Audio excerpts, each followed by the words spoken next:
What's up guys, Josh here from the Barefoot Bonsai, and today we're going to be working on one of my favorite trees, or vines I guess you could say. It's Nightshade Bonsai, and I've been told it's relatively rare in the bonsai community, or at least like unique. Not a lot of people use them, but I did see a recent video from Nigel Saunders and from the Bonsai Zone, and he had one that he was working on. So I figured, hey, I'll throw mine out there and see if anybody else has any Nightshade Bonsai. I do have two of them. One of them is for sale over at the shop, and then I have this one here, which is my favorite that I keep on the back porch. It's probably going to need a repot after the trim, which I'm a little worried about because I already repotted it in the spring, but the roots are growing through the new pot already. It was relatively small. The pot, at least the vine is good size, so I was a little worried that it might need another repot. So I have everything here. I have a Hypertufa pot that I recently made probably about a month ago, because you need to let the lime filter out. So it's about a month old, so it's ready to plant. So I don't know, maybe this all came together at the right time, but we'll see. So let's go grab that Nightshade and break her open and see what the problem is.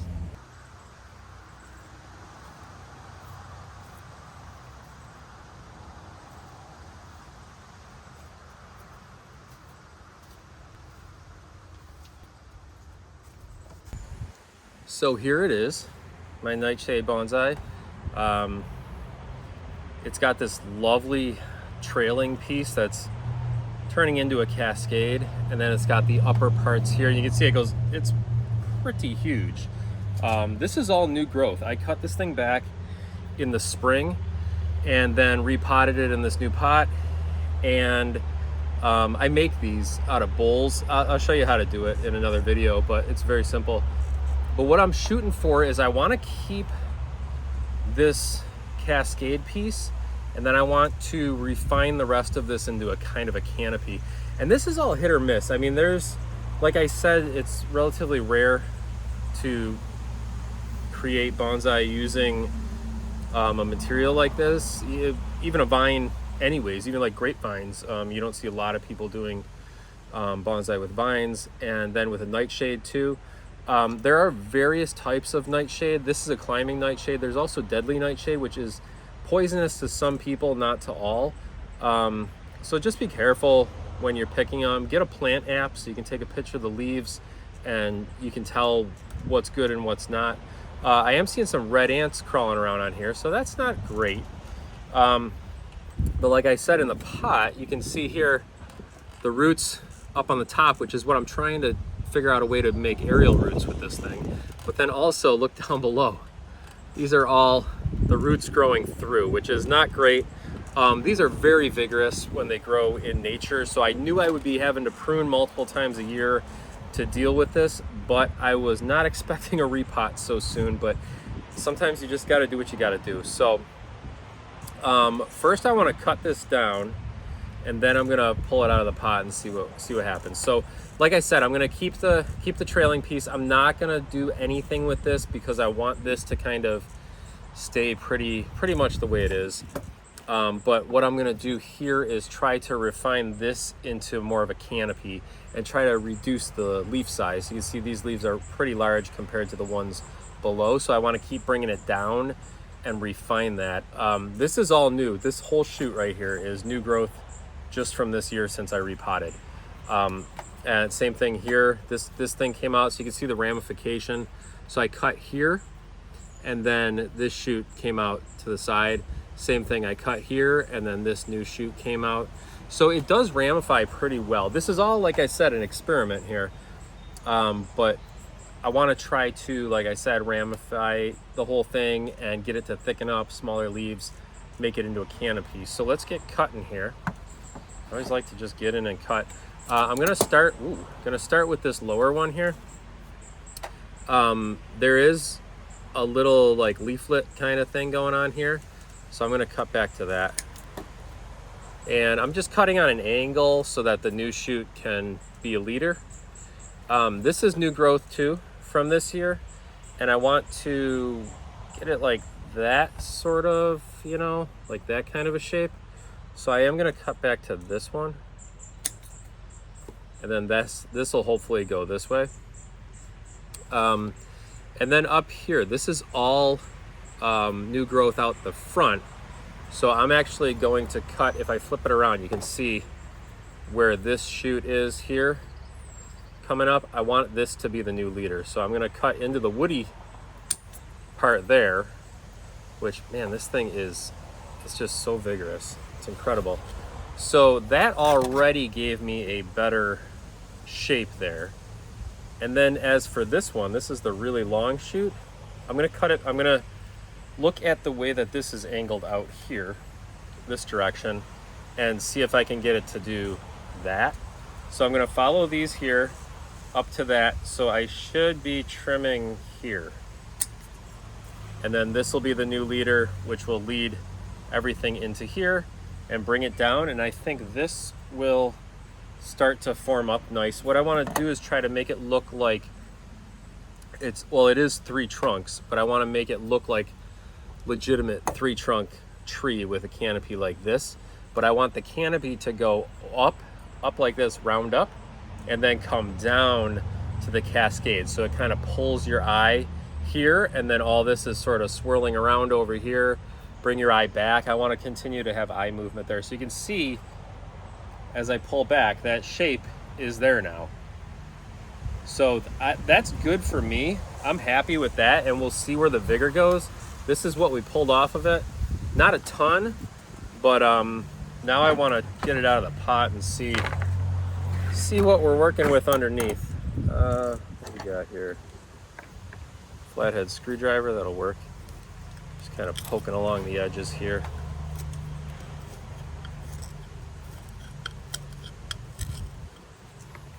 I don't think I tied this in, did I? No, didn't tie this in. Let's see. There we go. So yeah, my goodness. Look at that root growth just from a repot in the spring. That's amazing. I'm gonna get the camera in a little bit closer so you can check this out, because that's really impressive. So like I was showing you, this root growth is pretty impressive for having been repotted only about a month and a half ago. Look, it's already grown through the screen. We're gonna have to get that out. What is going on here? Actually, maybe I did tie this in. It was only a couple months ago and I already forgot. Let me see if I push up on the wire if it goes anywhere. I'm just gonna cut that.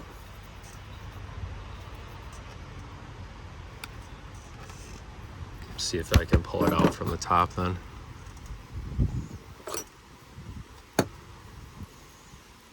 Man, all right, let me get in here with my little forky fork. And look at that. Look at that. Man, that is seriously vigorous growth. I'm not going to disturb it too much. I just wanted to try to get this wire out.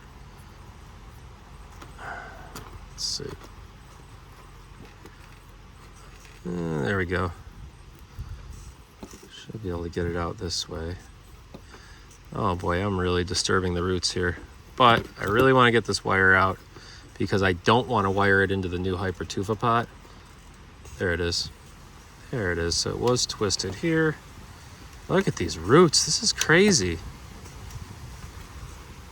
I have never seen a tree grow like this, and it's probably because it's a vine. There we go. That's out. And there's another one. What is going on here? Come on, Josh. Let's get it together. There we go. That's all the wire. Okay. But like, look at that root growth. That's impressive. Get some of the old dirt off, but I don't want to get too crazy with it before we go into the Hypertufa pot. But look at that. Really impressive root growth on this thing. It was like it was maybe that much roots when I put it in just a couple months ago. So I have no issue with this thing right now. And I don't doubt that it'll continue to grow really well in a new pot. So let's get that Hypertufa pot up here.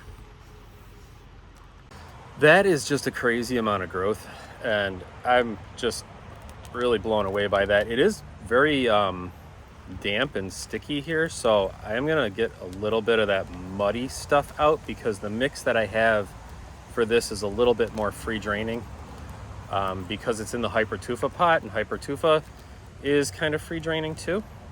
So that guy looks really good. Put him over there. And this is the Hypertufa pot. If you don't know about these, I think I might do a video on them, but there's like 100 videos online, so really shouldn't need to. But this is a Hypertufa pot. It's 1 part Portland cement, 1 part perlite, and 1 part peat. And you mix it together, form it into whatever shape you want. This I used a hanging basket, so it's kind of cool because it's got a little line around the whole thing. And I made it uneven on the top, so give kind of like a rough shape. And I actually think that this is gonna look super cool in this new pot. So I'm gonna do that. I already have the screen set inside. I'm not gonna wire it this time. And I have my mix of perlite and microsorb, or sorry, safety zorb, and a little bit of organic compost. So let me see how this guy goes. I'm gonna take a little out of there.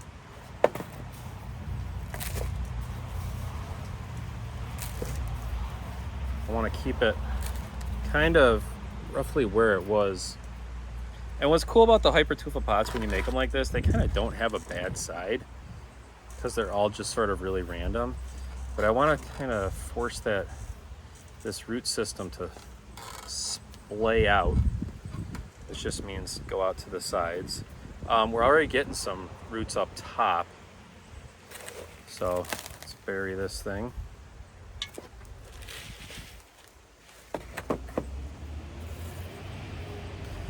Sorry, they're farming across the street as per usual. So it might get a little noisy. I'm just gonna dump all that in and then work it in. So you see this Hypertufa pot holds quite a bit of soil here. Got my little dowel. And we're not really smashing because that was a pretty fine root system, so we don't really have a lot to crush down into it.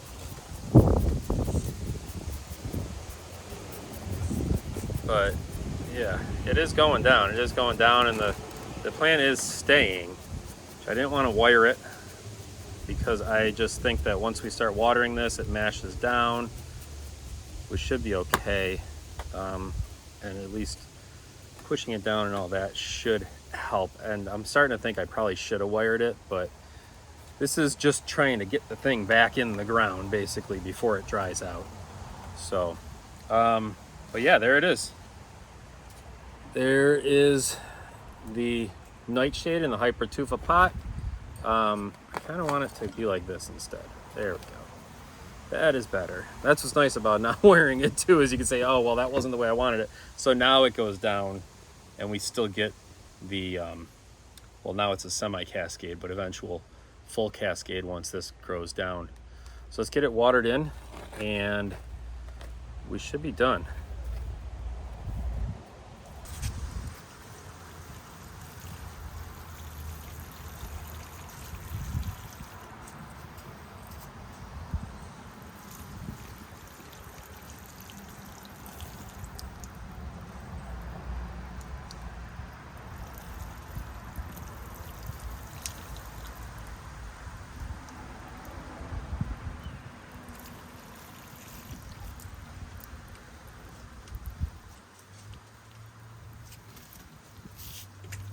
So there it is. I know this isn't like a true finished bonsai, but I just don't like the look of perlite on the top. So I'm gonna add a little top dressing of this is just Walmart aquarium gravel. It's like $5 a bag, but it looks really nice on top. So I'm gonna sprinkle a little bit of this around with my spoon here.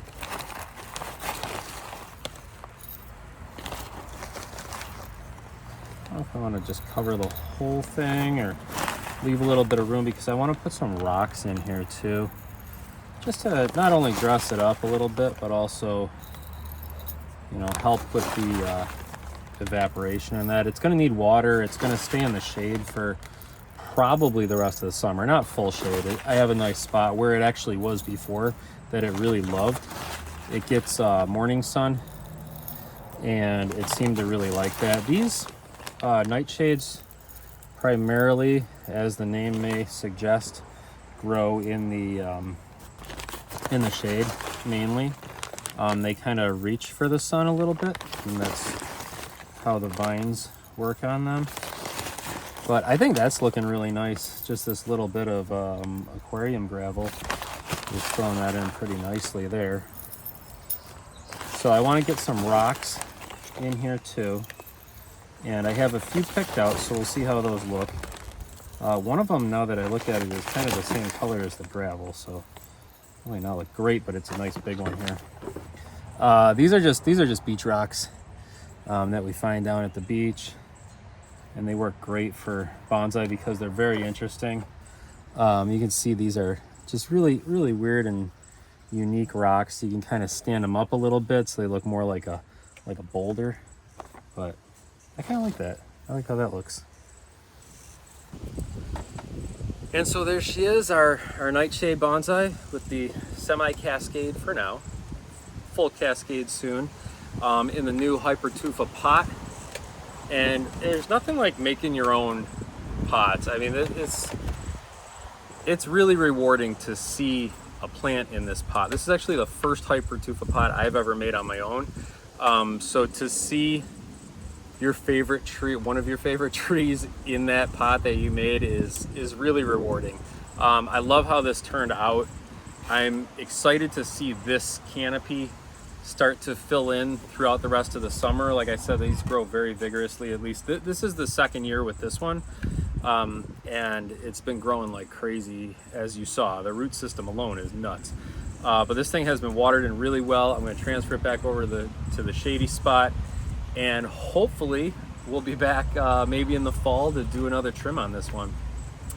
So thank you guys, everybody, for watching here at the Barefoot Bonsai. God bless, and stay green.